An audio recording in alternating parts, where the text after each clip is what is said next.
दोपहर का वक्त था। वसुधा राजू को लेकर आंगन में नहला रही थी और राजू जोर जोर से रो रहा था। सुमन बहू, क्या कर रही है? अरे जल्दी से राजू के लिए दूध ला दे। कब से रोए जा रहा है।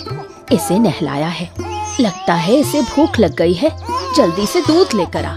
जी माँ जी, मैं अभी लेकर आती हूँ।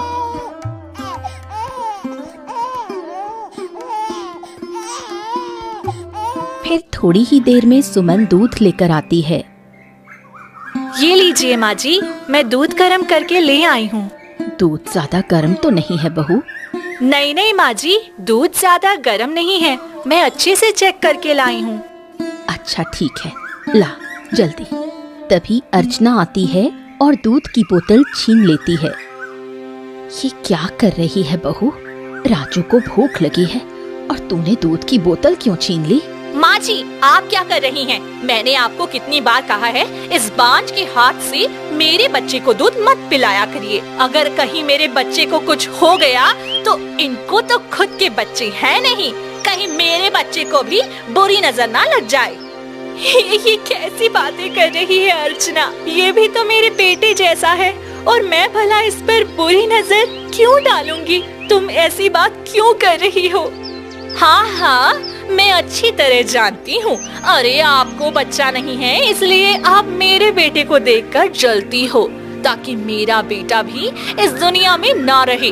और हाँ, आज के बाद कभी मेरे बच्चे को दूध पिलाना हो या कभी कुछ भी करना हो तो मुझसे कहिएगा, दीदी को भूल कर भी मत कहिएगा। अरे हाँ, मुझे माफ कर दे बहू, मैं तो भूल ही गई। पर तुझे तो याद रखना चाहिए था ना सुमन बहू। तू क्यों दूध लेकर आ गई? तू मना कर सकती थी। आप कैसी बातें कर रही हैं माँ जी? एक मासूम बच्चा था और उसे दूध के लिए रोता देखा तो मैंने क्या गलत किया? इसमें सोचने वाली क्या बात थी? देख ले बहू, अब आइंदा कभी इस बच्चे के पास मत आना। अब चली जा यहाँ से। अर्चना गुस्से में राजू को उठाकर चली जाती है और सुमन रोते हुए घर के अंदर जाकर कोने में बैठकर फूट फूट कर रोती है।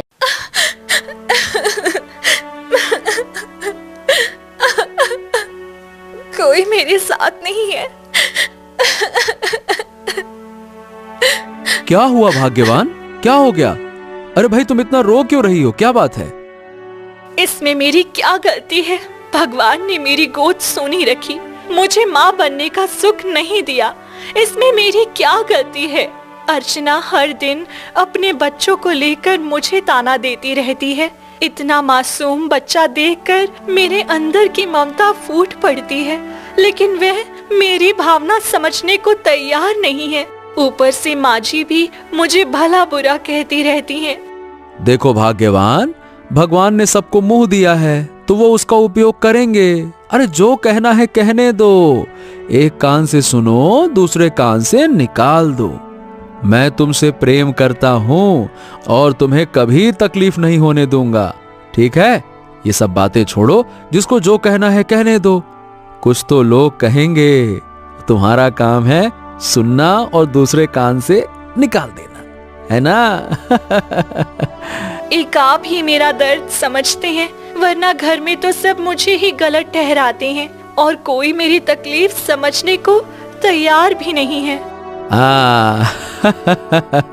अब ज्यादा चिंता मत करो भाग्यवान। जाओ, मेरे लिए खाना लगा दो, मुझे बहुत जोरों की भूख लगी है। जाओ जाओ जाओ जाओ। मैं अभी आपके लिए खाना लेकर आती हूँ। सुमन रसोई में जाती है, तभी राजू उसकी ओर पलटकर देखता है, जिसे देखते ही सुमन के पांव वहीं पर रुक जाते हैं और वो एकटक राजू को देखने लगती है। राजू, मासूम सा बच्चा, इसे क्या पता कि मैं इसे छू भी नहीं सकती और ये मेरी तरफ कितने प्यार से देख रहा है। सुमन की आंखों में हल्के से आंसू झलकते हैं। वो मन को कड़ा कर वहाँ से चली जाती है और खाना लेकर विष्णु को दे देती है। अरे बड़ी बहू, क्या कर रही है तू? सुबह से गाय ने कुछ खाया है या नहीं? जी माँ जी, मैं उनको खाना खिला रही हूँ, उसके बाद जाकर गाय को चारा दे दूंगी।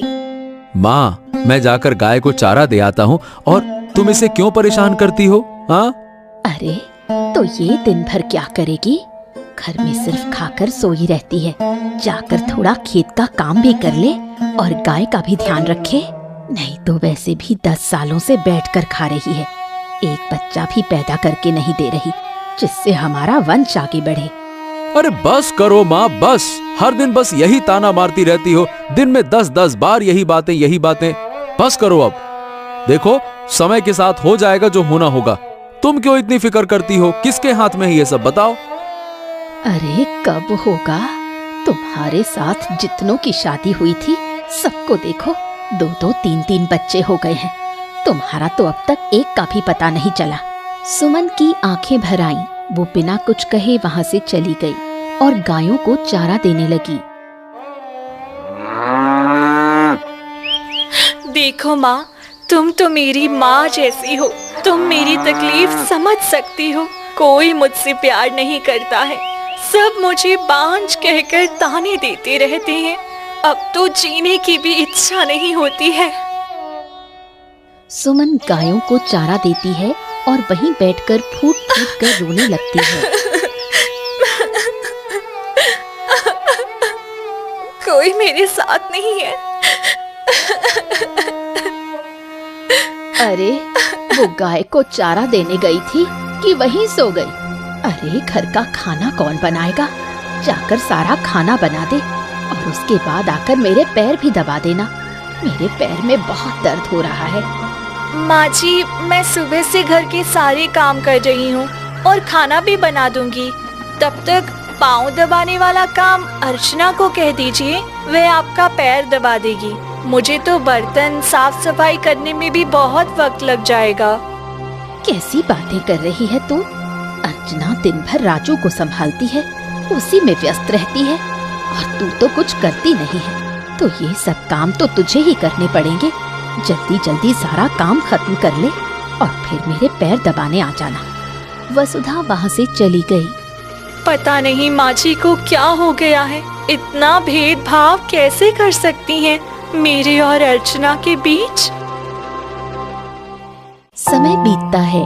दिन भर सुमन से घर का सारा काम करवाया जाता है। फिर एक दिन आधी रात का समय विष्णु कमरे में बैठा सुमन का इंतजार कर रहा था। अरे इतना वक्त हो गया, अभी तक सुमन आई क्यों नहीं? कई दिनों से देख रहा हूँ वो रात के 12 बजे तक भी नहीं आती है। आज जाकर देखता हूँ। वो बाहर निकलता है और देखता है कि सुमन बर्तन धो रही है। अरे ये क्या सुमन? अरे देखो तो सही भाई, रात के 12 बज गए हैं और तुम अब तक बर्तन धो रही हो। ये क्या बात हुई? क्या करूँ जी, अगर ये सारे बर्तन नहीं धोए तो फिर सुबह खाना बनाने में देर हो जाएगी, तो माँ जी फिर गुस्सा करेंगी। अरे तो ये काम तुम अर्चना से भी कह सकती हो ना, वो भी तुम्हारी मदद कर सकती है। तुम भी ना। वह मेरी क्या मदद करेगी जी? उसका तो एक बेटा है ना, उसे संभालने में ही पूरा दिन निकल जाता है। इसी वजह से मुझे ही ये सारे काम करने पड़ते हैं। देखो, तुम्हें नहीं लगता कि ये कुछ ज्यादा हो रहा है तुम्हारे साथ?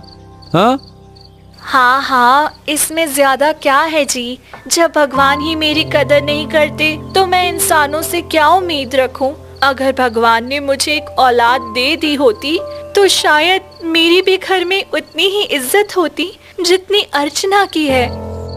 तभी सुमन की आंखों से आंसू बह निकले। विष्णु चुपचाप सिर झुका लेता है और अंदर चला जाता है। अगले दिन सुबह का समय अर्चना वसुधा के पास आकर कहती है,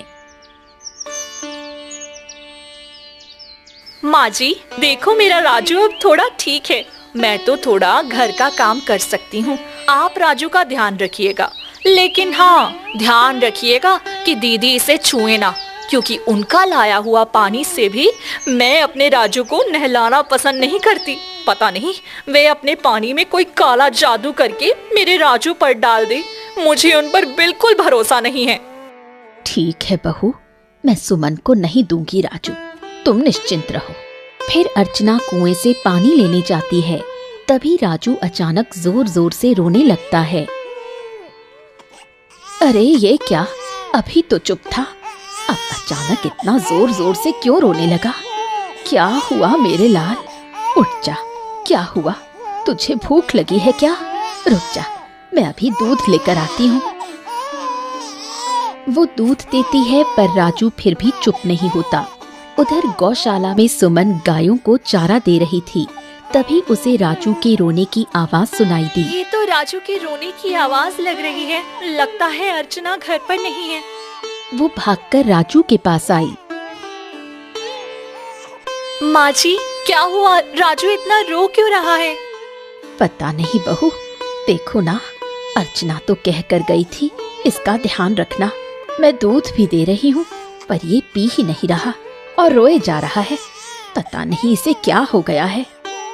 क्या मैं इसे गोद में ले लूं माँ जी? अरे लेकिन अर्चना ने तो मना किया है। अगर तूने लिया और उसे पता चल गया तो फिर बखेड़ा खड़ा कर देगी। देखिए ना माँ जी, ये कितना रो रहा है, मुझसे देखा नहीं जा रहा। आप बस एक बार दे दीजिए, मैं चुप कराकर आपको लौटा दूंगी। ठीक है, तो जल्दी ले और चुप कराकर दे देना। अर्चना को पता नहीं चलना चाहिए। वसुधा राजू को सुमन की गोद में दे देती है। मेरा बेटा इतना क्यों रो रहा है? सुनो, तुम्हें एक माँ की लोरी सुनाऊं। सुनो ना, बहुत प्यारी लोरी है। वो लोरी गाती है। कुछ ही पल में राजू चुप हो जाता है। अरे बहू, भगवान ने तुझे बच्चे नहीं दिए पर बच्चों को चुप कराने का वरदान जरूर दिया है। मैं इतनी देर से परेशान थी, ये चुप ही नहीं हो रहा था और तेरी गोद में आते ही सो गया। माँ जी, अब तो ये सो गया, लीजिए इसे। वो राजू को वसुधा को दे देती है पर वसुधा के हाथ लगते ही राजू फिर से रोने लगा। ये क्या? ये तो फिर से रोने लगा। मैं इसे थोड़ा चुप कराकर देती हूँ। सुमन फिर उसे गोद में ले लेती है। तभी अचानक अर्चना आ जाती है। ये क्या हो रहा है यहाँ? मैंने कितनी बार कहा था माँ जी, मेरे बच्चे को इस औरत के हाथ में मत देना। आपने फिर ऐसा क्यों किया? तुम गलत समझ रही हो अर्चना। राजू बहुत रो रहा था। माँ जी ने खुद कहा कि इसे चुप करा दो, बस इसी वजह से गोद में लिया था। देखिए, आपकी गोद में आते ही कितना रो रहा है। आपने जरूर कुछ कर दिया है मेरे बच्चे को। नहीं नहीं, मैंने कुछ नहीं किया, ये तो सोया हुआ था। माँ जी लेने लगी तो शायद इसी से जग गया और रोने लगा। चुप हो जाइए, मुझे आपसे एक शब्द भी नहीं सुनना। पता नहीं कौन से मनहूस घड़ी में मैं इस घर की बहू बनकर आई, नहीं तो आपके जैसे बांझ का चेहरा भी कभी नहीं देखती मैं। अर्चना गुस्से में राजू को उठाकर चली जाती है। सुमन वहीं बैठकर फूट फूट कर रोने लगती है। कोई मेरे साथ नहीं है। माँ जी, आप तो देख रही थी ना, इसमें मेरी क्या गलती थी? तेरी ही गलती होगी बहू, वरना राजू तेरे हाथों में इतना क्यों रोता। वसुधा भी वहाँ से चली गई। सुमन अकेली बैठी रह गई। उसके आंसू जमीन पर गिरते रहे। फिर आधी रात होते ही, नहीं, बस बहुत हो गया, अब कुछ करना ही पड़ेगा। दीदी को इस घर से निकालना होगा, वरना ये मेरे बेटे पर अपनी डायन वाले साए को डालती ही रहेंगी। मुझे माँ जी के कान भरने ही होंगे। अर्चना झूठ मूठ रोते हुए वसुधा के सामने आती है। माँ जी, मैं बहुत परेशान हूँ। क्या हुआ बहू, तू इतनी परेशान क्यों लग रही है? देखो माँ जी, दीदी को शादी के 10 साल हो गए पर अभी तक एक बच्चा भी नहीं हुआ। हम क्यों ना दीदी को घर से निकाल दें और भैया की शादी किसी अच्छी लड़की से करा दें। मेरे गांव की एक बहुत सुंदर लड़की है, दान दहेज भी अच्छा खासा मिलेगा। क्या सच में? हाँ माँ जी, बस आप हाँ बोलिए, फिर देखिएगा हमारा घर भी भर जाएगा और हमें इस मुसीबत से छुटकारा भी मिल जाएगा। तुमने ठीक ही कहा, चलो आज ही उसे इस घर से निकाल देते हैं। फिर वसुधा और अर्चना विष्णु के पास जाती हैं। क्या हुआ माँ, आज तुम दोनों एक साथ आई हो? सब ठीक तो है ना? देखो बेटा, अब हम बड़ी बहू को घर में नहीं रख सकते। वो कभी माँ नहीं बन सकती। तू कब तक उसका साथ देगा? उसे छोड़ दो। मैं एक अच्छी लड़की देखकर तेरी शादी करवा दूंगी। कैसी बातें कर रही हो माँ? नहीं नहीं नहीं नहीं, मैं उससे बहुत प्रेम करता हूँ। अगर वो माँ नहीं बन सकती तो क्या हो गया, मैं उसे कभी नहीं छोड़ सकता। बस सोच ले बेटा, बिना बच्चों की जिंदगी कैसे कटेगी। अरे माँ, तू चिंता क्यों करती है? हम दोनों हैं ना, हम अपनी बाकी की जिंदगी अच्छे से बिता लेंगे, एक दूसरे का साथ देकर। हाँ। इतना कहकर विष्णु चला गया। देखो माँ जी, भैया तो भाभी को छोड़ने का नाम ही नहीं ले रहे हैं। अब क्या करें? अब हम क्या कर सकते हैं? जब मेरा बेटा ही नहीं मानता तो मैं कुछ नहीं कर सकती। बहू, मुझे माफ कर दे।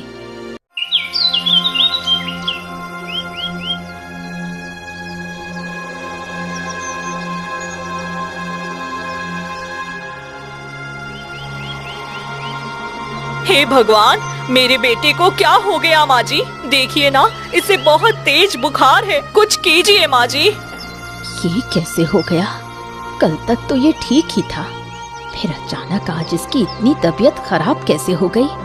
जरूर दीदी की वजह से हुआ होगा। दीदी ने ही मेरे राजू को नजर लगाया होगा। मैंने उन्हें कितनी बार कहा था मेरे बच्चे से दूर रहने के लिए। नहीं बहू, ये तू कैसी बातें कर रही है? मैंने कल देखा था दीदी किस तरह से मेरे बच्चे को घूर घूर कर देख रही थी। शायद उन्हीं की नजर लग गई होगी। मैं साफ साफ कह रही हूँ, मैं अपने बेटे को लेकर इस घर में अब एक मिनट भी नहीं रह सकती हूँ। गांव की औरतें भी कहती हैं, दीदी का साया मेरे बेटे के लिए मनहूस है और आज उस पर बुरी नजर लगना शुरू भी हो गया है। इसीलिए अब मैं यहाँ से जा रही हूँ। मैं अपने बेटे को मौत के मुंह में नहीं रख सकती हूँ। ठीक है, अगर तुम्हारा यही फैसला है तो मैं वही करने को तैयार हूँ। बस तू मुझसे मेरे राजू को दूर मत करना। फिर वसुधा गुस्से में विष्णु और सुमन के पास गई। क्या हो गया माँ? तुम इतनी परेशान क्यों दिख रही हो? क्या बात है, क्या हो गया? देखो बेटा, मैंने तुम्हें कितनी बार कहा है कि बहू को घर से बाहर निकाल दो। अब वो घर में और नहीं रह सकती। इसकी वजह से मैं अपने इकलौते पोते को अपनी आंखों से दूर जाते नहीं देख सकती। इसलिए सुमन को हमारे घर से बाहर निकालना ही होगा। आप ये क्या कह रही हैं? भगवान के लिए ऐसा मत करिए, मुझे घर से मत निकालिए। मैं कहाँ जाऊंगी? चुप रहो। तुम्हारी वजह से राजू की तबीयत खराब हो रही है और छोटी बहू घर छोड़कर जाने के लिए तैयार है, पर मैं उसे घर छोड़कर जाने नहीं दूंगी। तुम ही जाओ, मैं अपने पोते और बहू को आंखों से दूर नहीं जाने दूंगी। अगर मेरी पत्नी नहीं रह सकती तो मैं भी अपनी पत्नी के साथ जाऊंगा। मैं उसे अकेला नहीं छोड़ सकता हूँ। बस। अच्छा ठीक है, अगर तू भी अपनी पत्नी के साथ जाना चाहता है तो जा सकता है, इससे मुझे कोई आपत्ति नहीं। चलो सुमन, यहाँ तुम्हारी ममता और तुम्हारी दया की किसी को कदर नहीं है। चलो यहाँ से, हम अपना अलग संसार बनाएंगे जहां सिर्फ हमारा प्यार रहेगा। किसी के ताने या जली कटी बातें तुम्हें नहीं सुननी पड़ेंगी। चलो।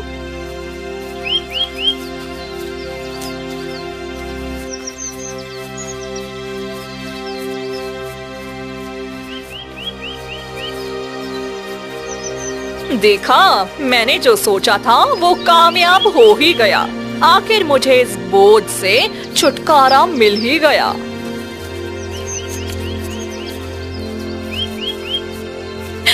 जी, अब हम क्या करें? कहाँ जाएंगे? ना घर का ठिकाना है, ना कोई काम का पता। अब हम कहाँ जाएंगे? चिंता मत करो भाग्यवान, चिंता मत करो। कुछ ना कुछ जुगाड़ हो ही जाएगा ना, इतना मत सोचो। चल। इतने में छगन वहाँ आता है। अरे विष्णु भाई और भैया, कहाँ चल दिए इस बांझ पत्नी को लेकर हैं? ये कैसी बातें कर रहे हो तुम छगन? अपनी जबान संभाल कर बात करो। अरे भैया, इसमें छिपाने वाली क्या बात है? सबको पता है कि तुम ही हो जो अब तक इसे पकड़े बैठे हो। अगर तुम्हारी जगह मैं होता ना तो अब तक दूसरी शादी कर चुका होता और एक बच्चे का बाप बन गया होता। अभी भी वक्त है, छोड़ दो इसे, छोड़ दो। ए छगन, एक बार और ऐसी बात कही ना तो तेरे लिए बिल्कुल अच्छा नहीं होगा। एक बच्चे के लिए मैं अपनी पत्नी को नहीं छोड़ सकता, समझा? हाँ हाँ हाँ हाँ, जो अपनी पत्नी के पीछे भागता है वो कहीं का नहीं रहता है।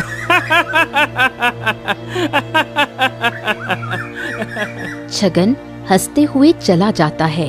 देखो जी, सब यही कहते हैं कि आप मुझे छोड़ दो। मेरी वजह से आपको भी सबके ताने सुनने पड़ रहे हैं। देखो भाग्यवान, चाहे कोई कुछ भी कहे, हमने 7 जन्म तक साथ रहने की कसम खाई है। मैं तुम्हें ऐसे बीच राह पर नहीं छोड़ सकता। मैं हमेशा तुम्हारे साथ रहूंगा, ठीक है? हाँ, चलो आ जाओ। दोनों चलते चले जा रहे थे, तभी एक झोपड़ी से कराहने की आवाज आई। जी सुनिए, इस झोंपड़ी के अंदर से किसी के कराने की आवाज आ रही है। कौन हो सकता है? अरे चलो चलकर देखते हैं आखिर कौन है जो ऐसे करा रहा है। आओ आओ। दोनों झोपड़ी के अंदर गए और देखा एक बूढ़ी औरत बुखार से तड़प रही है और जख्मी हालत में जमीन पर पड़ी हुई है। अरे ये तो बूढ़ी अम्मा है। इनकी हालत बहुत खराब है। शरीर भट्टी की तरह तप रहा है। देखा जाए तो और तो घर में कोई है नहीं। सुमन, तुम एक काम करो, ये अम्मा जी को ठंडी पट्टी बट्टी लगाओ, तब तक मैं वैद्य जी को लेकर आता हूँ, ठीक है? हाँ जी, आप जाइए, मैं तब तक अम्मा को ठंडी पट्टी करती हूँ। विष्णु चला जाता है। सुमन पानी लाकर बूढ़ी औरत की सेवा करने लगती है। थोड़ी देर बाद विष्णु वैद्य जी को लेकर लौटता है और वैद्य, देखो, इसे बहुत तेज बुखार है, हालत बहुत नाजुक लग रही है। ये तुम्हारी कौन है भाई? ये मेरी माँ है। मैं बहुत दिनों बाद इन्हें देखने आई थी तो देखा कि इनकी हालत खराब है, इसीलिए आपको बुला लिया। अगर इन्हें बचाना चाहते हो तो इनकी सेवा करो और किसी तरह से इनको कोई भी तनाव मत देना। इन्हें बहुत गहरा सदमा लगा है, कई दिनों से खाना भी नहीं खाया है। इनकी देखभाल जरूरी है, ठीक है? हाँ हाँ जी वैद्य जी, धन्यवाद। हम दोनों पूरी मेहनत करेंगे ताकि अम्मा जी ठीक हो जाएं। हाँ, और ये देखो, कुछ औषधियां लिख दी हैं, समय समय पर देना और जल्दी ठीक होंगी, ठीक है? हाँ। इतना कहकर वैद्य जी चले जाते हैं। अब क्या करें? अम्मा को दवा भी देनी है, देखभाल भी करनी है और यहाँ कोई मदद करने वाला भी नहीं है। हाँ, ये बताओ, तुमने झूठ क्यों बोला कि ये तुम्हारी माँ है? देखिए, इस वक्त और कोई तरीका नहीं था। अगर मैं ऐसा नहीं कहती तो वैद्य जी इलाज नहीं करते और अम्मा शायद मर जाती। सच कहूं सुमन, तुम्हारे अंदर ममता और दया भगवान ने कूट कूट कर भरी है। बहुत अच्छे, बहुत अच्छे। चलो तुम इनकी सेवा करो, मैं काम ढूंढ कर पैसे लाता हूँ ताकि दवा ला सकूं, है ना? विष्णु काम ढूंढने निकल जाता है। दिन भर मेहनत के बाद जो कुछ भी पैसे मिलते हैं उससे औषधि ले आता है और शाम को थका हारा घर आता है। क्या हुआ जी, औषधि ले आए? हाँ। अरे आज दिन भर जमींदार के खेत में काम किया। ये लो, औषधि लेकर आया हूँ, अम्मा जी को दे दो, जल्दी ठीक हो जाएंगी। हाँ जी, देती हूँ। वो बूढ़ी औरत को दवा देती है। दोनों दिन रात उसकी सेवा करते हैं। कुछ दिन बाद बूढ़ी औरत को होश आता है। तुम दोनों कौन हो और मेरी इतनी सेवा क्यों कर रहे हो? मैं सब सुनती रही पर बोल नहीं पा रही थी। अम्मा, आपकी हालत देखकर बहुत दया आई। वैसे भी हमारे पास रहने की जगह नहीं थी तो सोचा आपकी सेवा भी हो जाएगी और हमें एक छत भी मिल जाएगी। तुम दोनों बहुत नेक हो। मेरी खुद की बेटी ने मुझे लूट लिया और मरने के लिए छोड़ दिया, पर तुम गैर होकर भी मेरी इतनी सेवा कर रहे हो। अम्मा, इसमें कोई बड़ी बात नहीं है। इंसानियत के नाते हमारा फर्ज था। आप हमारी माँ के समान हैं। आप लोग बातें करिए, मैं आपके लिए थोड़ा पानी ला देता हूँ। आपके घर में पानी खत्म है, ठीक है, मैं बाहर से लेकर आता हूँ। इतना कहकर विष्णु घर से बाहर चला जाता है। आप बैठिए अम्मा, मैं आपके लिए कुछ खाना बना कर लाती हूँ ताकि आपका मन खुश हो जाए। थोड़ी देर बाद सुमन खाना बनाकर लाती है और बूढ़ी औरत को अपने हाथों से खिलाती है। मैंने पिछले जन्म में जरूर कोई पुण्य किया होगा कि तुम जैसी नेक दिल इंसान से भेंट हुई। अम्मा, इसमें मैंने कौन सा बड़ा काम कर दिया है? बताओ बेटी, तुम लोग कौन हो और क्या दुख लेकर यहाँ आए हो? अम्मा, मेरी शादी को 12 साल हो गए हैं, पर भगवान ने अभी तक मुझे संतान नहीं दी। इसी वजह से सास ने घर से निकाल दिया। अब देखना, बहुत जल्द तुम गर्भवती हो जाओगी। जिसने तुम्हारा मजाक उड़ाया, सबका मुंह बंद हो जाएगा। क्या सच में अम्मा, मैं माँ बन सकती हूँ? क्यों नहीं, मैं साधु महाराज की शिष्या रही हूँ। उन्होंने मुझे वरदान देने का मंत्र सिखाया था। मैं वही आशीर्वाद तुम्हें देती हूँ। तुम्हारी गोद बहुत जल्द भर जाएगी। इतना कहते ही सुमन बेहोश होकर गिर गई। विष्णु जैसे ही आता है, वो ये दृश्य देखकर घबराकर सुमन को अपनी बाहों में उठा लेता है और कहता है, अरे सुमन, सुमन, तुम्हें क्या हो गया? तुम बेहोश क्यों हो गई? अम्मा, आपने कुछ किया क्या? चिंता मत करो बेटा, जो इतने दिनों से अधूरा था अब पूरा हो जाएगा। विष्णु सुमन को गोद में उठाकर अपने घर ले आया। क्या हो गया? तू इस बांझ को लेकर मेरे पास क्यों आया है? हाँ, माँ पता नहीं क्या हो गया, सुमन को अचानक से बेहोश हो गई। जल्दी से वैद्य जी को बुला दो और देखो इसको क्या हो गया है। हाँ। अच्छा ठीक है, रुक जा, मैं अभी वैद्य को बुलाकर लाती हूँ। इतना कहकर वसुधा जल्दी से बाहर गई और कुछ ही देर में वैद्य को लेकर लौटी। फिर वैद्य जैसे ही जांच करता है, तभी मुस्कुराते हुए कहता है, क्या हुआ वैद्य जी? मेरी पत्नी ठीक तो है ना? उसे कुछ हुआ तो नहीं है ना? अरे भाई, बड़ी खुशी की बात है।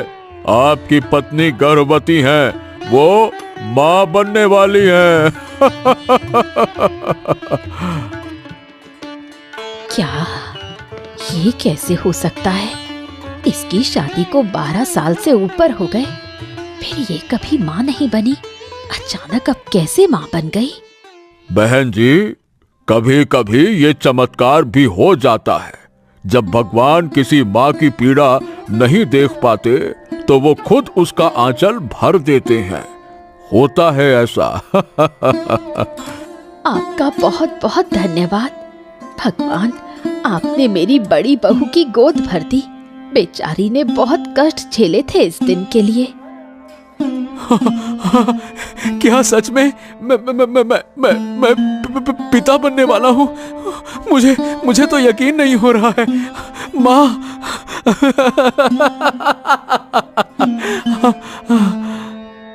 खुश हो जा बेटा, अब मेरी बहू माँ बन जाएगी। उसकी सारी तकलीफें खत्म हो जाएंगी।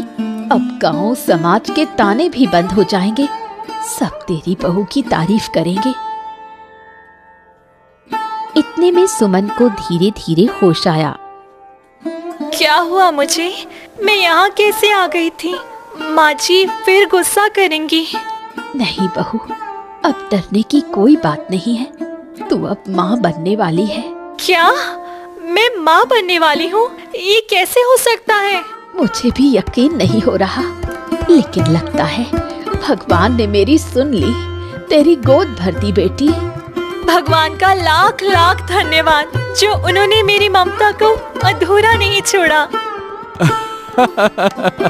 अब मत रो सुमन, हमारे दुख के दिन खत्म हो गए। अब तू माँ बन जाएगी और मैं पिता। देखना, हम अपने बच्चे से बहुत प्यार करेंगे। अरे मैंने तो नाम क्या होगा ये भी सोचना शुरू कर दिया है। इतने में अर्चना ने ये बात सुन ली और हैरान होकर वहीं रुक गई। ये क्या? दीदी माँ कैसे बन सकती है? वो तो कभी माँ नहीं बनने वाली थी। ये कैसे हो सकता है? आप तो कभी माँ नहीं बनने वाली थी, फिर अब माँ कैसे बन गई?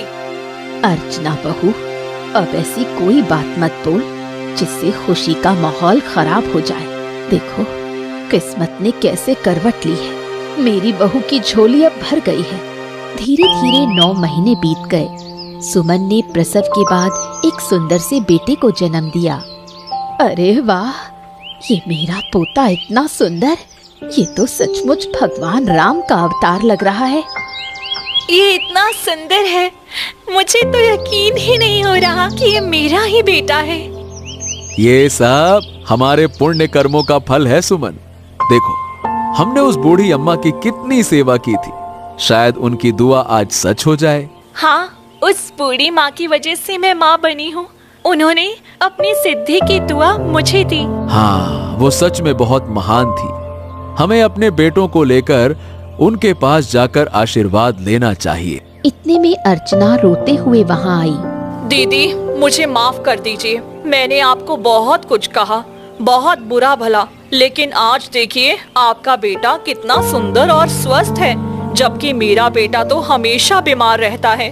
जब से आप घर छोड़कर गई थी, तब से उसकी तबीयत खराब रहने लगी। मुझे माफ कर दीजिए दीदी। कोई बात नहीं अर्चना, तुम भी एक माँ ही हो।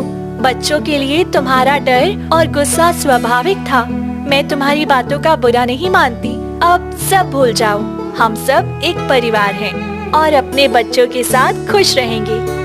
हाँ बेटा, हमारे परिवार पर जो ग्रहण लगा था वो अब हट गया है। अब हमारे घर में सिर्फ खुशियाँ ही खुशियाँ रहेंगी। उस दिन के बाद वसुधा, अर्चना, विष्णु और सुमन सभी अपने बच्चों के साथ मिलजुल कर खुशी खुशी जीवन बिताने लगे।